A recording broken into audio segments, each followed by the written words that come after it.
Senator Hinojosa, you're recognized. Thank you, Mr. Chairman. I agree with you, Senator Middleton, that we do need information, data to make informed decisions in dealing with not only border security, but dealing with immigration in general. But we have done a previous study. It was done by the Comptroller's Office in 2006. What I would suggest is that maybe the Comptroller ought to do this type of study, only because they have the staff, the professionals, the experience. They have all the comprehensive numbers, not only what we spent on border security, but also dealing with education, K-12 education, children with special needs, children with healthcare needs, substance abuse services, mental health services, immunization, women and children's health services, public health. The list goes on and on. One of the most comprehensive studies ever done. And it will really help us because there are two sides of the coin, right? It's not only what we have to pay, it costs us to take care of many immigrants, but also is there any benefit that immigrants are contributing to our economy? Try to make sure we don't get a biased report. And I'm not saying the governor will prepare a biased report. All I'm saying is, it seems to me that the proper agency to do this would be the Comptroller's Office. They did that before, and again, they have access to all these numbers. And now that we also have the Trump administration in charge in Washington, D.C., it would also be much easier to also get federal data to be able to get a clear picture. I'm not saying don't do it. I think we do need it. All I'm saying is make sure that we have all the data we need to make informed decisions, and any decisions that we make here in terms of funding and in terms of programs, so that we know what we're doing. May I answer that, Senator? Because Senator Middleton came with that change at my behest. You make a great Senator. You make a great point about the comptroller's role. I don't know if we have a comptroller representative here today, but I looked at it from the perspective of we'll talk principles of war here for a moment. Unity of command is one of the principles of war. The original bill tasked DPS with it. DPS is a parallel agency. I would argue that so is the comptroller.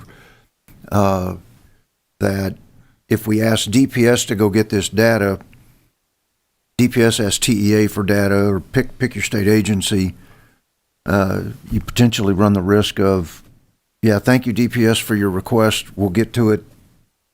But when you've got the unity of command, the guy that commands each of those entities, in fact, the only entity that, based upon our resource witnesses, there may be others, but based upon our resource witnesses, OCA is a judicial branch entity, also of court administration.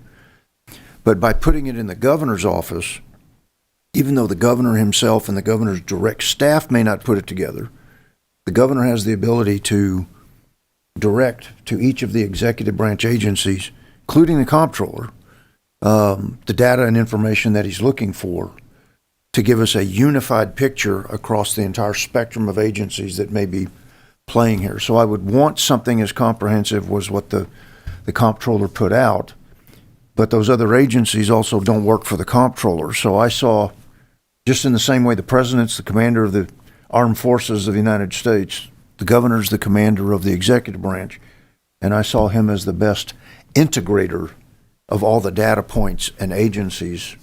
So it was at my behest that when we talked about the bill, so it was better for me to answer that question than put it on Senator Middleton. Well, he's carrying the bill, not you.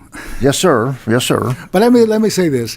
I truly believe in the unity of command. I'm not sure that it really applies here, only because the Comptroller's Office does have access to all that information. Not that the governor couldn't get it also, or make the assignment to the Comptroller's Office, which I'm sure he'll use. The governor's office will use their expertise. But the only state agency that I know has done this in the past and can use the metrics would be the Comptroller's office. I don't have any problems with the governor being the unified the unifying person in the command structure, if you will. Yeah. But what I'm pointing out is that we have a state agency that has access to all those numbers more than any other state agency. So we don't want to reinvent the wheel and do again, have the governor go to each state agency and gather the information when the Comptroller's office has most of it, if not all of it. Yeah. That's all I'm saying. Let me ask, do we have a resource witness from LBB? No, we don't have a resource witness. What I'm concerned with, and not in your line of questioning, but there's no fiscal note on the base bill. It's not my intention to put a fiscal note on your bill, Senator, but I don't know what the fiscal note might be for this version, or if the comptroller, even if the governor commands it, is the comptroller the action agency for all of this data? I don't know if that are either the governor or the comptroller or some conglomeration between the two, if that's going to put a fiscal note on the bill. So probably not going to move the bill today simply because we're going to have to give the LBB the opportunity to give us an answer back from some of those state agencies. But there may be merit to doing the comptroller. If it eliminates a fiscal note, my preference is still to have the governor as the unified commander of the data collection. And actually, Mr. Chairman and Senator Middleton, your substitute is much better than the original bill because DPS does a great job, border security, protecting the public, but to give this assignment of crunching numbers like that on that I would oppose. But I don't have any problems getting the data. I just want to make sure we get all the data we need to make sure we make the right decisions. And I do not efficient. want a bias report. We want it efficient. Thank you, Mr. Chairman. You're welcome.